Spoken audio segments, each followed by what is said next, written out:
राज्यामध्ये मोठ्या गाजावाजा करून महायुती तयार झाली। महायुतीमध्ये राष्ट्रवादी असेल, रासप असेल यांच्यासह अजून छोटे मोठे पक्ष घेऊन एक महायुती राज्यामध्ये देशामध्ये निर्माण झाली। पण आता या महायुतीमधले जे घटक पक्ष आहेत त्यांचं नेमकं काय होणार आहे, लोकसभेमध्ये त्यांचे किती जागा निवडून येणार आहे आणि भाजप त्यांना किती कशा पद्धतीने मदत केली आहे हेच आपण सविस्तर या व्हिडिओमध्ये पाहणार आहोत। जर आपण पाहिलं तर महायुतीचा घटक पक्ष असणारे अजित पवार आणि त्यांना लोकसभेच्या दिले गेलेल्या जागा जर आपण पाहिलं तर अजित पवार गटाला लोकसभेच्या केवळ 4 जागा देण्यात आल्या। कारण की 2019ला जेव्हा अजित पवार हे शरद पवार बरोबर होते तेव्हा त्यांच्या पक्षाला राज्यामध्ये फक्त 4 जागा निवडून आणता आल्या होत्या आणि त्यांचे 4च खासदार झाले होते। मग आता अजित पवार यांना सुद्धा 4 जागा दिल्या पाहिजे आणि 4ही जागा अजित पवारांच्या निवडून आणल्या पाहिजे असं महायुतीला वाटत होतं। पण मात्र प्रत्यक्षात खरंच तसं होईल का? अजित पवारांच्या 4 पैकी किती जागा निवडून येतील हेच आपल्याला सविस्तर पाहावं लागेल। जर आपण पाहिलं तर अजित पवार गटाला म्हणजे राष्ट्रवादी अजित पवार गटाला राज्यामध्ये लोकसभेच्या 5 जागा देण्यात आल्या होत्या। पण मात्र 1 जागा अजित पवार यांनी राष्ट्रवादीची परभणीची महादेव जानकर यांना रासप पक्षाला सोडली आणि इकडं त्याची तडजोड केली ती आपण पाहिलेलं आहे। मग ज्या उर्वरित 4 जागा आहेत त्यापैकी जी शिरूरची जागा आहे त्या ठिकाणी त्यांनी उमेदवार दिले शिवाजीराव आढळराव पाटील। आता शिवाजीराव आढळराव पाटील यांना त्या ठिकाणी लोकसभेची उमेदवारी दिली आणि त्या ठिकाणचे शरद पवार गटाकडून जे उमेदवार आहेत ते म्हणजे डॉक्टर अमोल कोल्हे। आता डॉक्टर अमोल कोल्हे यांचा पराभव करण्यासाठी शिवाजीराव आढळराव पाटील यांना त्या ठिकाणी उमेदवारी दिली। पण मात्र अमोल कोल्हे यांच्या तुलनेत आढळराव हे त्या ठिकाणी प्रभावी आहेत का? ते अमोल कोल्हे यांचा पराभव करू शकतात का? अशी शक्यता अनेकांनी व्यक्त केलेली आहे। पण मात्र या लोकसभा मतदारसंघामध्ये शिरूरच्या अमोल कोल्हे हे पुन्हा एकदा बाजी मारतील, मोठ्या मताधिक्य घेतील अशी शक्यता जास्त आहे। कारण की अमोल कोल्हे हे त्यांच्या मतदारसंघामध्ये मोठ्या प्रमाणात फिरत असतात, अनेकांच्या समस्या जाणून घेत असतात, आडी अडचणीमध्ये ते सुद्धा कामं करतात असं बऱ्याच जणांनी सांगितलेलं आहे। आणि अमोल कोल्हे यांच्याकडून शरद पवार यांच्याकडे पाहून म्हणजे सहानुभूतीची लाट शरद पवार यांच्याकडे असल्यामुळं या ठिकाणी शिरूर लोकसभा मतदारसंघामधून पुन्हा एकदा अमोल कोल्हे निवडून येऊ शकतात, खासदार होऊ शकतात अशी शक्यता वर्तवण्यात आलेली आहे।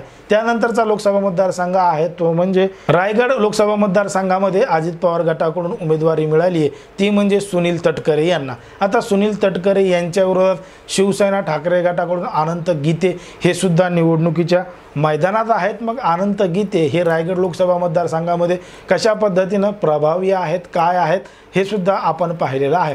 पण मात्र या लोकसभा मतदारसंघामधून ज्या पद्धतीनं अनंत गीते आणि सुनील तटकरे यांच्यामध्ये काटेकी टक्कर होणार आहे त्या काटेकी टक्करीमध्ये थोड्याफार मतांच्या फरकानं का होईना सुनील तटकरे हे तिथे निवडून येतील, खासदार होतील असा अंदाज व्यक्त केला जातोय। कारण की सुनील तटकरे यांचं विधानसभा मतदारसंघामध्ये लोकसभा मतदारसंघामध्ये चांगली पकड आहे, चांगली ताकद आहे, म्हणून सुनील तटकरे हे अनंत गीते यांना पराभूत करतील, पिछाडीवर टाकतील असाच अंदाज सध्या तरी या लोकसभा मतदारसंघाबद्दल व्यक्त केला जातो। त्यानंतरचा लोकसभा मतदारसंघ आहे तो म्हणजे बारामती। आता बारामती लोकसभा मतदारसंघाकडे संपूर्ण राज्यासह देशाचं लक्ष सुद्धा लागलंय। कारण की या ठिकाणी शरद पवार गटाकडून सुप्रिया सुळे या निवडणुकीच्या रिंगणात आहेत। मागच्या 3 टर्मपासून त्या लोकसभेमध्ये जात आहेत, खासदार होत आहेत। आता त्यांना पराभूत करण्यासाठी अजित पवार गटाकडून त्या ठिकाणी सुनेत्रा पवार यांना उमेदवारी दिली आणि सरळ लढत राष्ट्रवादी अशी लढत या ठिकाणी होती। शरद पवार गटाला तुतारीचं चिन्ह आहे तर सुमित्रा पवार यांच्याकडे घड्याळीचं चिन्ह आहे। मग आता बारामती लोकसभा मतदारसंघामध्ये काय होणार? पुन्हा एकदा घड्याळ निवडून येणार का तुतारी वाजणार अशी शक्यता या ठिकाणी असताना या ठिकाणी आता तुतारीच वाजणार, सुप्रिया सुळे निवडून येणार अशी शक्यता मोठ्या प्रमाणात वर्तवली जाते।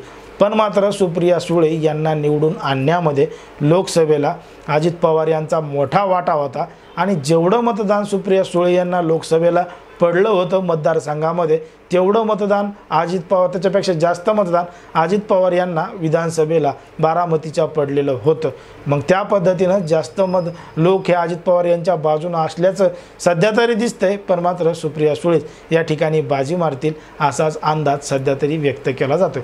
त्यानंतरचा लोकसभा मतदारसंघ आहे तो म्हणजे धाराशिव, आणि धाराशिवमधून अजित पवार गटाकडून उमेदवारी दिली गेली ती म्हणजे अर्चना पाटील यांना।